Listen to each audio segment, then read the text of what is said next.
मृत्यु देवता यमराजनी जैसे ही उस लड़की की आत्मा लेने पहुंची तो पता नहीं क्यों उसकी दरांती अचानक जंग लगकर काम करना बंद कर गई। लड़की की नजर उस पर पड़ी पर वह जरा भी नहीं डरी, बल्कि उसकी बड़ी सी दरांती को देखकर बेहद उत्सुक हो गई। वह बार बार जिद करने लगी कि उसे दरांती को छूने दो, और जब मृत्यु देवता जरा सा असावधान हुई तो लड़की ने उंगली बढ़ाकर दरांती के हत्थे को हल्के से छू लिया। अगले ही पल दरांती राख बनकर बिखर गई। मृत्यु देवता गुस्से से तिलमिला उठी, पर जब उसने लड़की का डरा सहमा चेहरा देखा तो उसने अपना क्रोध रोक लिया और सोचा कि अब तो नर्क लौटकर नई दरांती खरीदनी पड़ेगी। तभी लड़की बोली कि उसे पता है एक जगह जहाँ एक दरांती मिल सकती है।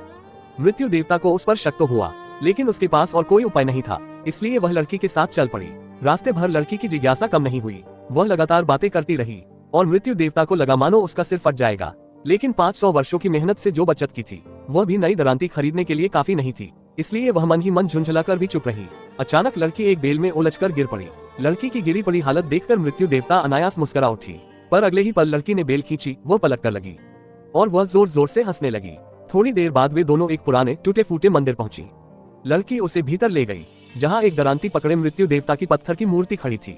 मृत्यु देवता तुरंत मूर्ति के पास गई और कोई मंत्र पढ़ा। अचानक मूर्ति का हाथ ढीला पड़ गया और जब उसने दरांती के हत्थे को छुआ तो पत्थर की परत झर गिर गई। भीतर से एक असली मृत्यु देवता की दरांती चमक उठी। उसने झट से दरांती उठाई और लड़की की आत्मा लेने को तैयार हुई, पर तभी लड़की बोली, मुझे अब मठ लौटना होगा, नहीं तो वे नंद साधुयां मुझे फिर डांटेंगी और मारेंगी।